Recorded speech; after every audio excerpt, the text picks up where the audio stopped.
The worst of times often brings out the best in people, as Eddie and Joanne Quaid found out on March 2nd, 1994, on their 40-mile drive home to Stroud, Oklahoma, with their 6-month-old granddaughter.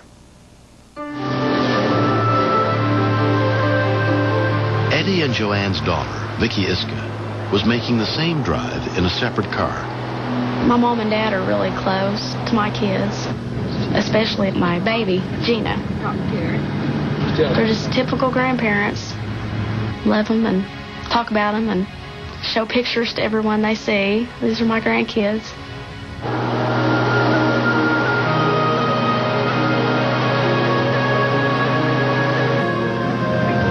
Also driving eastbound on Turner Turnpike was a semi carrying oil field storage tanks. The diameter was 10 foot plus your trailer height, so you've got 15 foot at least off the ground.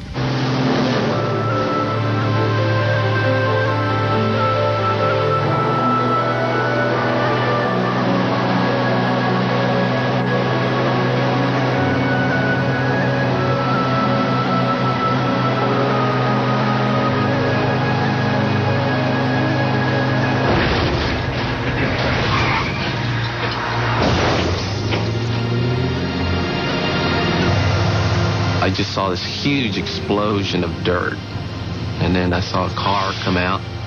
Something had just crushed the cab on it, and I noticed that the vehicle isn't stopping. It's catching up speed and it's going uphill. Felix Batista had been traveling in the opposite direction on the turnpike. It was just weaving back and forth. I really wasn't expecting to find the driver alive, but I felt I've got to stop this car somehow.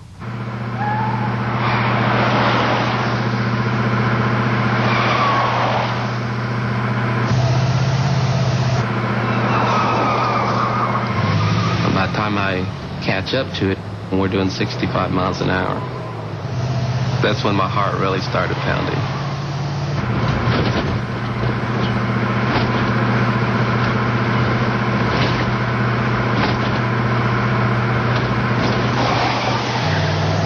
I started praying because this car's going to crash or it was going to cross the median and hit some oncoming traffic.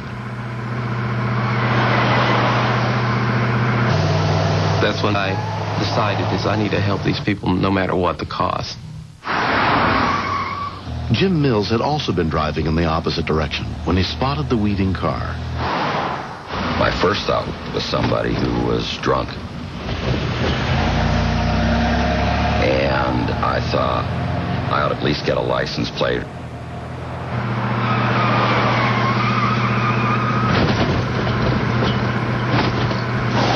I saw what needed to be done, which was to get in front of that car to stop it. And as soon as it gave me room, I just gunned it.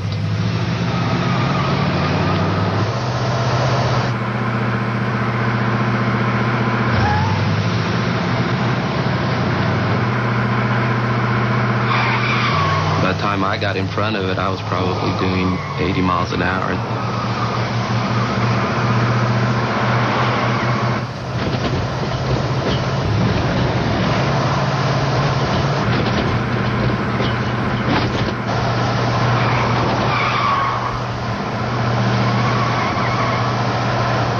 Then I began slowing down. The first bump was pretty good, and this was a brand new van that a company I worked for, and so I'm thinking, why did I have to have the new van? Why couldn't I have the old van? At that point, the car started rolling back toward me. And I thought the only way to stop that automobile would be to ease up into its bumper and wedge it up against my car.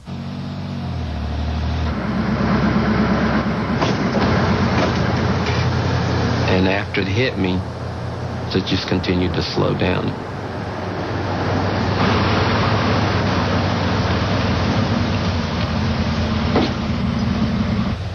I've never seen people's brains before, but I was expecting to see a real mess. Sit in accident. almost impossible to get the door open, and the extensiveness of the roof damage of the car looked like it just drove him right into the seat. Won't open. Try that back door. Open it. Nope.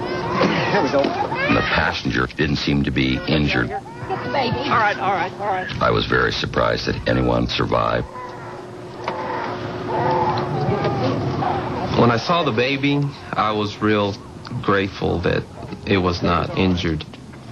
Because when I first saw the car, I didn't think there would be any survivors. Among the rescue workers who arrived on the scene was EMSA Advanced Life Support paramedic Michael King. The driver of the vehicle was complaining of back pain and no movement of his legs. He didn't have any life-threatening injuries, but I did not expect him to ever walk again.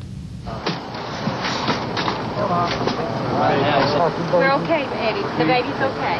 I found out later that his wife was steering it from the passenger side with one hand, trying to keep the car from crossing the center median. We're okay, Eddie. Absolutely amazing. She kept them from having a head-on collision. She's the hero in all of this. 61-year-old Eddie Quaid was taken to Mercy Health Center, where he was examined by neurosurgeon Rob Remondino. When he came in, he was almost completely paralyzed. And x-rays were taken in the emergency room, and it became pretty obvious that he had an explosion fracture in the neck. And these small pieces of bone fragment go back and squeeze or injure the spinal cord. Well, he's got a vertebrae. It's been compressed and fractured, broken. When you're told that they're in a wreck, you have all kinds of pictures that flash through your head, you know. CAT scan, get a CAT scan, special.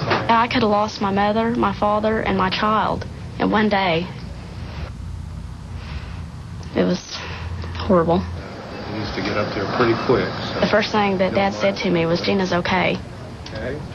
He was laying there with a broken neck, and his concern was her. Eddie underwent 6 hours of delicate surgery to reconstruct his neck.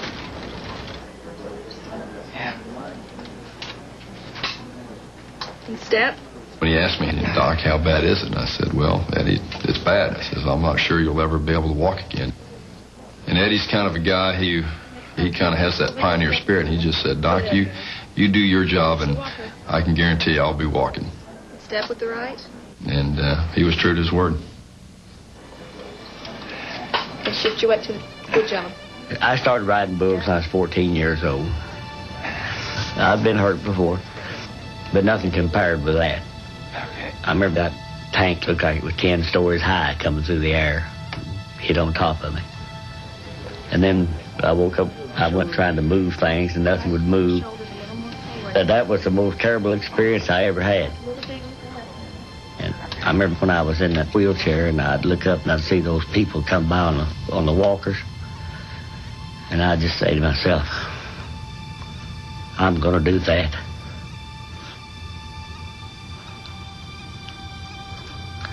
It's pretty hard to talk about. Didn't think it would be.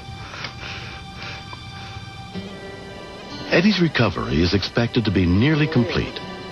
Recently, he went to see Felix again. Hello, Felix. How are you? Good. How are you? Fine. Glad to meet you. Glad to meet you. Yeah, I've been wanting to meet you. Kind of thank you. Yeah. Felix must be pretty quick. He's got to be pretty alert. He saved us all. This is my wife. Glad to meet you. Kay. Glad to meet you. I told my wife, Kay, I was like, "Hi, sweetheart, I'm home. I just went out and saved somebody's life today, you know." She was like, "Yeah, right, you're a hero." So she eventually believed me. Nice to meet you, Vicky. Yeah. Most people wouldn't go out of their way, and I think they really saved all three of their lives. They're heroes to me. You wasn't ready? I never did think myself as a hero. I think anybody would have done what I did. Most of these got along here, even older than I am. It's amazing the difference in it being a complete disaster and turning out like it did. Kind of blows your mind. Next, iguanas are really fast climbers. By the time I reacted, she was out of my reach. Claudia?